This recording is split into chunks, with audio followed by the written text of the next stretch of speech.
Should I bring them in?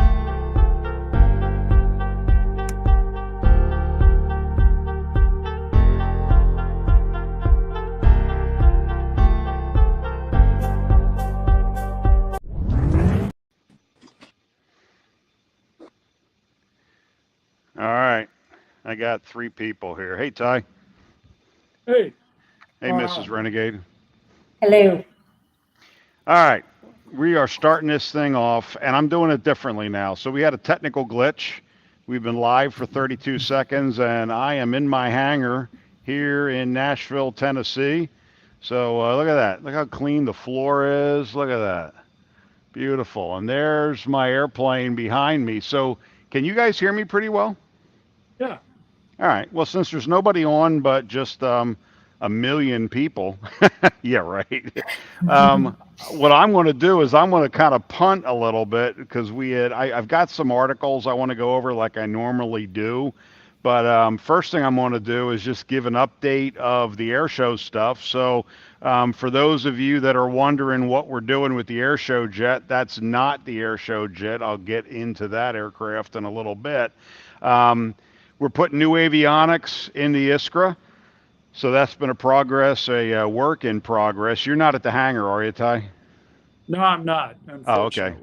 If you were there, you could have showed us what it looks like. But we got the whole instrument panel torn apart, and we're putting in the avionics to give us a better aircraft. And by the way, I'm wearing sunglasses because I think I look way better. What do you guys think? You don't look tired. You look alert. I don't look tired now. So I look a lot better this way. But so anyway, we're updating the avionics on the Iskra. We ordered a smoke system, and the guy with the smoke system has a back problem, and for some reason can't put the smoke system in a box. So we are still waiting on a smoke system for the jet. As we get close to the air show season here, we're still minus a smoke system. We're going to solve that. So when I get back next week, we're going to back doing engine runs and get the baby back in the air and flying. So that's the update on the air show stuff. You'll see us out at air shows like Moses Lake Air Show. You'll see us at the Reno Air Show. We're going to be out at California Capitol Air Show. We got the word on that. And we're going to be at the Truckee Tahoe Air Show. So we've got, I don't know, 4, 5, 6 different events this year. Not too bad. We are still going. Look, if you guys are on YouTube or if you're on Facebook or Twitter or TikTok, wherever the hell you are, make sure that you like us. Put subscribe and like because we need that stuff to help get the word out. So anyway, so today I'm going to punt on the news articles, and I'm going to, if you guys are into it, you want to see a G200, so we might as well talk about a G200. Do a tour. Yeah, I'll do a tour. So, all right, so you can see part of this thing. So I'm just going to kind of walk around the aircraft for lack of a better, but this is a Gulfstream product. And for those of you that haven't, this is the ghetto version Gulfstream. What? It's the ghetto version. Because the real Gulfstream pilots wear fancy clothes.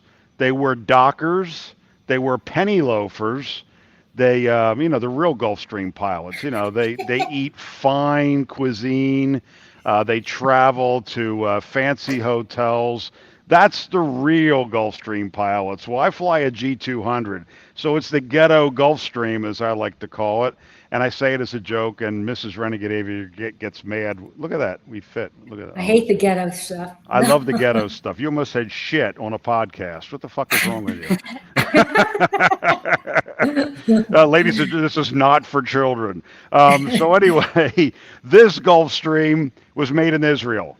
Nothing against Israel, not that we want to start World War III, but this was originally an Israeli product. It was an Israeli built aircraft, and Gulfstream took it over. It became the Galaxy, and then the Gulfstream calls it the G200. And they fixed all the problems with this aircraft with the G280, which is, maybe I could turn my camera around. I'm looking if I could show you better because it really is annoying looking at myself. But anyway, I may have to just do it this way. So what they did is this aircraft, although it's a great little airplane, you know, we come in just at about 36,000 pounds when we're fully loaded. And I'm not going to go into all the details and bore everybody, but it's a super mid-sized jet. So this aircraft holds 10 people. And it's, you know, it flies around at about 85% the speed of sound. It can go as high as, well, we fly it at about 43,000 feet. 41 to 43,000 feet. So it's a good aircraft. And a lot of people bought the G200 because you get a lot of bang for your buck with this airplane. I'm going to turn the camera around to my hangar partner and see that little airplane right there. That's a Citation. Nothing wrong with a Slotation, but it's tiny. And pilots don't like anything tiny. You know, what you never want a girl saying, "Oh, your airplane's cute." You know, that's That's true. that's like if your pants fall down and she goes, "Oh, yeah, that's cute." You know, we don't want to hear that. So this you get for the price of this airplane right here behind me, this little tiny airplane, you can get a G200. So that's why the airplane's so popular. The problems with the aircraft, though, and not really problems, is you need to fly the airplane. That's why a lot of people don't like it. If you're the kind of aviator that does not like to fly, you like auto throttles, although some G200s have auto throttles. You like all the bells and whistles. This is not the airplane for you. It's a plane that has not enough wing. I don't know if you can see that. Can you see the wing? I'm going to A take little my bit. son. Yeah, not enough wing. There is a wing, but it's not enough. But you And can't see see that? it. Can you see that wing? No? It's all the way in the distance. Oh, well, see, it's tiny. That's why it's cute. It's a cute wing. It's tiny. So the wing is small and the tail is small, which means this is an airplane you actually have to fly, which is why a lot of pilots, not aviators, don't like the airplane. But for what it's worth, we can handle turbulence really, really well. It goes real well in turbulence because of the high wing loading. And let me take you inside without tripping up the stairs. I just got it cleaned, by the way, so. Oh, there you go. How's that look? All right, so we're inside of the G200, 10 passenger interior. There you go. Looks pretty comfortable, right? Yes. Terrible. It's terrible. It's horrific. And then I'll take you into the cock. I wish I could turn my camera around because nobody really wants to see me, but it's better to show the airplane that way. Anyway, let me climb in here. Ah, this is very dangerous to do when you're fat and the cockpit's small. Here you go. Now I'm in the cockpit. Here we go. Isn't that interesting? Yes. All right. So, any questions you guys have? Or anybody have any questions about the G200? Where are all those What's that? switches up top? We don't know. We have no idea what these switches do. I always tell passengers that. Do you guys know what all those switches do? I go, most of them. We know what most of the switches do. Not all of them. I like when they touch the switch when they ask what it is. You know. Yeah. Yeah. Exactly. Yeah, like that. Oh, shit. Yeah, I shouldn't have touched that. I wish I could turn my camera around. That'd be really cool. Let me see. Remove from stage solo layout. Now, we don't want to do that. Hold on a second. I thought there was a way I could flip this camera around. Oh, wait a second. Oh, nope. That's not it. Hold on. This is when you know you're live, when you have these little glitches. Well, yeah, it's not. Okay, look at it's not even a glitch. There is no glitches in my airplane. Cam. Guess No, more. we're figuring it out as we go. That's what. Well, that's what we're supposed to do. We figure it out as we go. So yeah, so we can go. I don't know. We can go pretty far. Look at this high technology. We can go pretty far, like 3,500 miles far. That's pretty good. Take this. Whoops. I think we lost the Renegade Aviator. There the glitch Oh. right there. The glitch. That's the glitch. I didn't put the phone on silent, so I got people calling me while I'm, probably saying, "Hey, do you know you're on YouTube?" YouTube Live. Yeah. So anyway, what was I saying? Oh yeah, it'll do Hawaii from the West Coast. It'll go about anywhere in the U.S. nonstop, and it goes there at more than 80% the speed of sound. That's not a bad deal. Not a Yeah, bad deal that at all. sounds good. It's funny. I see people coming on and then they go off. It's like they come on and go, "Oh, shit, it's Dave. Oh, He's on. it's him. He's on. It's him. Let's go off again." Yeah. So anyway, you were saying something? Yeah, this is what, Dave. This is the second G200 that you've been involved in, that you brought up to speed and all that. Well, I've more than that probably, but yeah, this is kind of the one we work on full time. Not full time, but most of the time. So yeah, we've managed a couple of these things, and they are a bit of a maintenance hog just because they're old. Old meaning 2004. I mean, this is a 2004 aircraft. It's only got 3,500 hours on it. So, that's fairly low time for some people compared to some other airplanes. But a 2004 today, look, if you can look, these are kind of older avionics, right? Older instrument panel than today, than the modern stuff. I don't know if you can see all that. It's really Yeah. janky. Yeah. The old So flat yeah. panel switch and all Yeah, that stuff. it's kind of like second generation glass, right? It's got it's got flat panel screens, but it's Collins Proline 4, so it's the older version. The FMSs or flight management systems are just like an airliner, as a matter of fact. I don't know if you can see those, but this cockpit overall is almost identical to the airliner I flew when I was with the airlines, not working very hard. So, yeah. I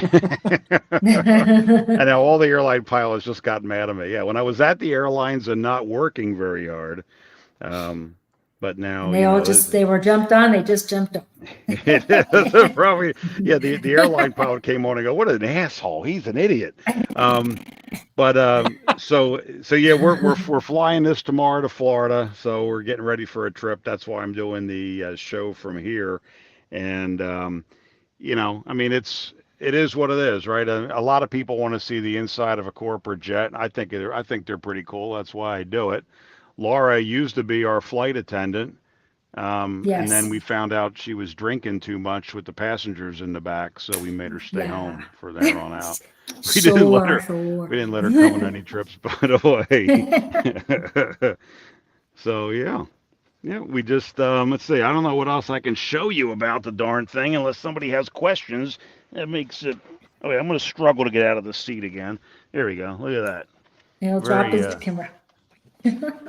There's no way for me to look cool. You know what the problem is? I need bigger airplanes. You need bigger Yeah. I need bigger airplanes. You're standing upright in the aircraft, right? Yeah, I'm standing in the back. It's a stand-up cabin. You can walk through it. 10 seats. I can sit back here. So for those of you that like to travel in style, we can load guns onto these airplanes. We don't go through security. We drive our cars right up to them. And yeah, I think that's pretty cool. Pretty cool. It is. Show the bar area. That was not a disclaimer by any means. All right. I actually, if I actually go out on the wing, I left my iPad out there, but I've actually got a couple of news articles. Like I like to take aviation news while we got, about half the show gone. If anybody has any questions on the G200, just go ahead and ask. I've got a video coming out on the G200 whenever I get around to editing it. So I got a lot of things in the works and not a lot of things happening, but we had actually tried to load some of these articles up. Let's see, I'll try to give you the airplane in the background while I'm doing this thing. So just the first article that I wanted to talk about, this is really, really serious because this is so serious that the FAA is involved. Have you heard that we're having a solar eclipse on the Yeah. 8th? Yes. Yes. Yeah. Well, our wonderful FAA. Here's the headline from this is from AvWeb. FAA issues domestic notice on impact on operations. So they have a comprehensive guide that came out. This is what I call the idiocy of government, warning pilots about the eclipse. Why would they do that? I don't know why. I have no idea. What's going on? I don't know. It's gonna be light and then it's gonna get dark for a while. But I'm gonna pull up the actual since we can't load it onto the screen because let me pull it up here. It's called this is an FAA document 2024 total solar eclipse. And they have special air traffic procedures. So, and this is, I'm going to read this. This is quote, on April 8th, 2024, a total solar eclipse known as the quote, Great North American Eclipse. Did you know it had a name? Wait, so what does this mean? You're not supposed to fly on the 8th? Well, I'm getting to that, but Okay. it's called, the FAA actually named it. You know, it's like a call sign, I guess. You can call me, hey, it's Taz, right? Hey, this is Taz. Oh, really cool. I fly in Iskra. But it's called, the FAA called it the Great Northern American Eclipse is coming on April the 8th. And so it goes on to inform us. I'm reading to you from a real FAA document. Inform us, inform airmen. But that's wrong because remember, we had to change NOTAMs, it was notices to airmen. We can't call them airmen anymore, remember? They're like air people or whatever the hell. Anyway, I digress. They give us, I wish I could show you these pictures because it has a great solar eclipse map from NASA and a whole list of warnings. And so they're saying, and this is what's weird about this. I'm going to skip all the way down to these warnings.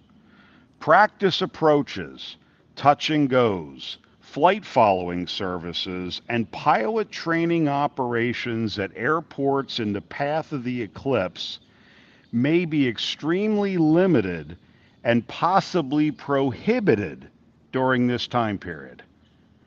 Now, you all remember September 11th, right? I was flying that day, and you remember they grounded all the flights. Well, what in the God's name does an eclipse have to do or give the FAA any right to get involved in practice approaches, touch and goes, flight following, pilot training at airports in the path of the eclipse?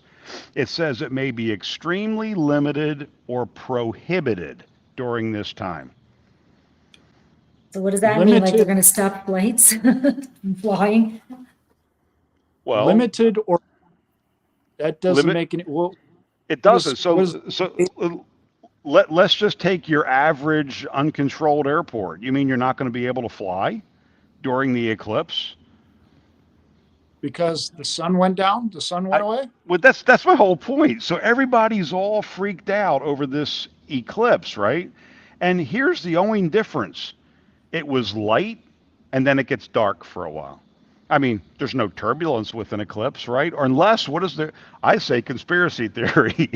I think it's Planet X. I don't think it's a solar eclipse at all. I think Nibiru, whatever the frig they're calling this damn thing. But they have a whole list of affected airports and this whole thing. VFR departures should not expect to obtain airborne pickup of IFR clearance. VFR arrivals can expect lengthy delays. They're making this big deal about this eclipse, and I'm just wondering why. Maybe it's me. I haven't been flying for 40 some years, so I don't know much. But what the hell am I missing? Why is this eclipse different? Well, as far as I know, and why would you, if you're at an uncontrolled airport, why would you need a clearance to depart anyways? That's my point. It gives a whole list of these airports. if I go like 1, 2, 3, 4, 5, I get pilot controlled lighting, I leave. Well, I don't know. Evidently it's going to be very scary for pilots. I mean, this Well, I must got, be. well, I here's don't know. something. Have you in your 40 plus years of aviation, have you departed in the daylight and landed in the night, I don't know. My eyes or, are closed Of most of the course. time. or vice Yeah. versa? Yeah. My eyes are closed True. a lot. I mean, I know you're call me and I ask you if there are any squawks, you go no squawks. Well, how you know your eyes were closed? But I mean, in this case, I don't know. I mean, just have an eclipse just a few years ago that came across North America, and I don't Yeah. remember this. No, I don't know. So that's that. Oops. We lost him again. It's one of the pilots that called in. Probably. They're saying, what are you talking about? But I'm wondering how this is going to affect the regular aircraft travel. Because I'm actually flying out on April 8th from Reno to Florida to my family. Well, and What does that mean? You're going to Yeah. cross that. So am I going to be delayed? I mean, it's really a little bit wondering. Maybe I should change my flight and leave the day before. No, I say take the flight. I say take the flight and see what happens. But I've not heard of any restrictions associated with the great North American solar eclipse. That's Right. even the fact that it's Well, been realized this early in the century. yeah, What? it's really stupid. So I'm gonna go off of that one because that's the first government idiocy, right? So you know how I don't like government to begin with. I certainly don't like when I get a domestic notice on the eclipse impact on operation. I think that's stupid. As for non-aviators, I don't know. But here's another one. Since I'm in Tennessee right now, Tennessee lawmakers propose banning chemtrails. So on Monday, the Tennessee Senate did a great job, man. They passed a bill. It's all Republicans, by the way. Interesting. Banning chemtrails. You know, the chemtrails that don't exist. However, I may know something about putting chemicals into the atmosphere. But evidently in Tennessee, that's going to be illegal. We know somebody, Ty, that is one of the evil chemtrail people, don't we? Right? Yeah. I could say unabashedly, I put strange chemicals into the atmosphere. And I That is, assist.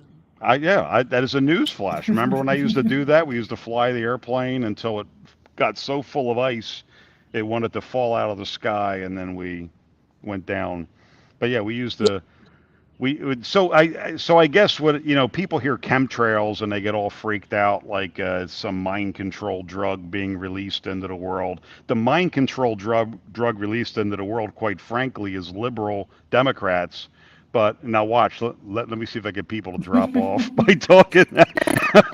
So, boom. So that is mind control. All these woke people, but. We do weather modifications. So I flew airplanes for years that we had flares mounted on the wing, and we'd fly into super cold liquid, and we could change the snowpack in the Sierra Nevada mountains, which we'd fly all along there, and we could actually change that snowpack. So if you call that chemtrails, great. But I do know people in the weather modification business. But the infinitely smart people of the Tennessee Senate have now made it illegal in the state of Tennessee, which has enough freaking rain as far as I'm concerned. But the reason why I brought this thing up is because, where was it? I got to look, because they were mentioning not just like weather mod, but sun reducing. I guess there's something going on now where they're putting chemicals or planning to put chemicals into the atmosphere that reduce the level of the sun. Have you heard about that? I haven't heard that. Well, it sounds like a human thing to me. That sounds like danger. Danger, Will Robbins, danger. That's Lost in space. kind of spooky.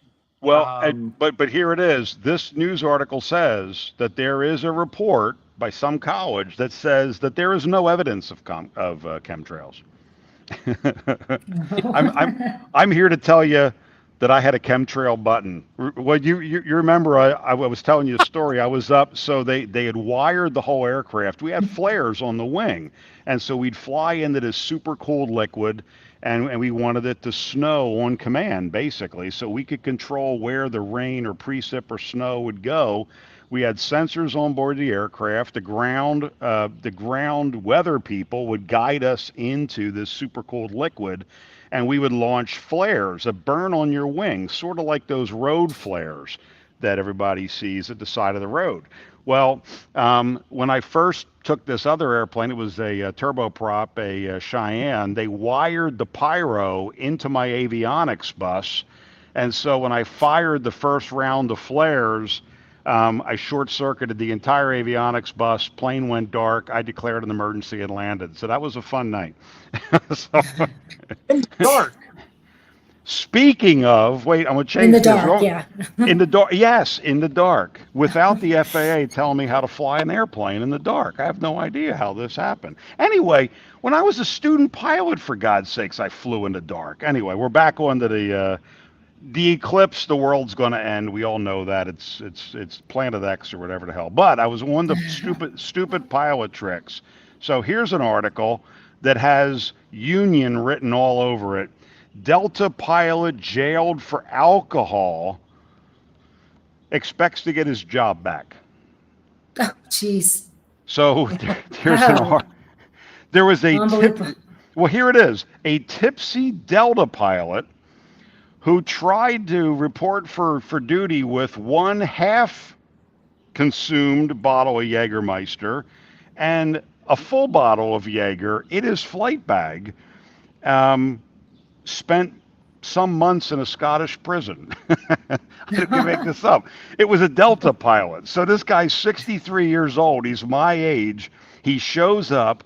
He's been drinking. Now, I'm not going to get into the legal limits and all that kind of stuff, but let's just all agree this, that if you're an airline pilot or a pilot of a Gulfstream corporate jet, you don't walk up to the airplane having any alcohol. Can we all agree on that? Oh, yeah. All right. So this idiot went to jail. And after jail, he plans to get his job back with Delta. Delta has not fired him, by the way. So he clearly was above the legal limit to fly. He attempted to crew the aircraft from Scotland back to the U.S., but he got caught. You see the thing? And so now once this son of a bitch gets caught, now he's got an alcohol problem. And so this is the problem with HR and unions, in my opinion. It protects the idiots. So this guy shows up, had clearly been drinking. You know, it's like that movie. What's that movie where they had the drunk pilot and he did a roll with the airplane? And Denzel's movie. Denzel's movie, yeah. This ain't the movies. So we don't want Delta. Delta pilots make a shitload of money. They make hundreds of thousands of dollars. If you're that stupid to show up for work drinking, I don't give a rat's ass. If you call that, it's a disability. A disability. That's the word I was looking for. So now the son of a bitch is saying, well, I've got an alcohol problem. So now that I've been caught, I want to go into go into my, no drinking program. And, it should be all better. First of all, he's 63, 65. You got to stop flying. Hang it up, bud. His name is Russell, by the way. I don't know if it's his first or last name. But he blew a .049. And the limit for pilots is .020. Anyway, that's what if you were driving a car, wouldn't you lose your license for a little bit? Well, yeah, I guess. But here's the thing. You've been flying for all these years. Here's what he calls it: a severe alcohol use disorder. Oh, boy. No shit. No shit. So here's what I want to get at with this while we come up to the end of our 30 minutes and I stop pontificating and we pontificate again next week. You know what? I'm seeing more and more pilots out there that are on meds for depression, for anxiety, for PTSD, get the hell out of the damn cockpit. You got no business. I think, Ty, you heard this story, was somebody that bought himself a Citation, like the airplane I just showed you guys on the other side of the hangar. By the way, Kid Rock is our hangar partner. He's not here today. But this kid that bought this airplane, as I'm giving him flight instruction in his new jet, tells me that he's on meds for depression. Oh boy. And Are so you kidding me? no, I'm serious. He goes, yeah, I'm on, I got a really tough life. He's rich, it's tough to be rich. I got a really tough life, so I'm on meds for my depression. And I said, we're done flying, pal. My airplane, we're done flying. You know who I'm talking about. I'm not going to mention names. And I made sure that if I knew he was getting his ass into a cockpit again, somebody's getting called. So where I'm going at with this, you got Delta pilots that are 63 years old showing up for work that had alcohol, went to jail for it, by the way, and then expect the union and HR at Delta to keep their job. Bullshit. Bullshit. So again, if you're somebody flying in an airplane and you got PTSD, boo-hoo, you guys know what I did in the military. I'm fine most days. I mean, most days. My hands aren't even shaking today. Not really. but if you got PTSD, depression, anxiety, stay the fuck out of my contact. You're going to stay out of anybody's cockpit, but certainly not around me. So yeah, I thought that was an interesting thing to end the show on. So I don't see any more questions on the G200 jet. I'm not answering how much money they pay us to do these fun things. Oh, wait, hold on here. It's probably saying Costa, no. We have a question. What is it? Can we log night flight during an eclipse? If it's Somebody night, asked me. well, you know what? Okay, there was a whole argument on that one too. Here's what I say: unless the FAA is looking over your shoulder, if it's nighttime and it's dark, log it as nighttime. I don't think we need a regulation that tells pilots, because there is a regulation, by the way, Laura. Ty, you know this. You're a pilot. And Laura, you don't know this, but there is an actual regulation that talks about when nighttime begins. Do you know that? It's like a paragraph long of when nighttime begins. If you need a fucking flashlight to see the airplane, log it as night flying. How about that? Eclipse or no eclipse? Anyway, did that answer your question? I think that answered her question. It's from Kathy Cloak. She asked that question. Oh, there you go. Kathy's Facebook. Cool. We like Kathy. But yeah, so then Kathy knows me. So I'm going to do whatever I think is the smart thing to do. So if I trip over myself walking to the airplane, it's probably dark, or it's daytime and my sunglasses are too dark. One or the other. I'm logging it as nighttime. If I close my eyes and I can't see the instruments, no. Okay. I'm going to have the FAA contact me before I fly tomorrow. Okay, you must have been drinking Jägermeister. Oh, anyway, I'm going to end the show this way. Back to the Delta pilot. You know what the real problem is with that Delta pilot? What? He was drinking a German drink in Scotland. You're a smart guy. Exactly. What in the hell is wrong with you? You're in Scotland and you're bringing Jaeger. If he would have brought scotch through the checkpoint, he would have been fine. But that's right. It's all how you do it. All right, that's enough. I've been going on and on long enough. But thanks for your questions, everybody. We do have a video coming out on the G200. I recorded it a while back. We're doing a test engine run and stuff like that, and I videotaped all that. I will put that up eventually when I... oh, you know what? A shout out. If any of you people like editing video or like doing video or things of that nature, will you reach out to us, because I hate it. Ty, do you like it? I tolerate it. Well, you got enough to do. You got to fix my friggin' airplane so I can go fly. Yeah. So you got enough. And Mrs. Renegade Aviator does not, and I hear it, she does not like making videos. Why don't you like making videos? I have a problem with the iMovie sometimes. No, It's get she has a glitched. problem with Mr. Renegade Aviator because Exactly. because anything she makes, I'm gonna go. Why don't you do it this way? Why don't you do it? Why don't we do this? And a big fight ensues, and Yeah, this, and then that's true. she makes me go work and fly an airplane while she stays at home. I think there's a party going to start at home in the background. Anyway, I'm done. It's been about 35 minutes. I went a little bit long, but come back each and every week. We're gonna we go through the news. We go through the air show stuff. We try to have a little bit of fun, real lighthearted. Bring your questions. Ask us anything. If you see us on social media, ask a question. I'll try to answer it on these shows. Either myself, Ty, Laura, whoever joins us. In the meantime, this is David Costa. I am the Renegade Aviator. See ya.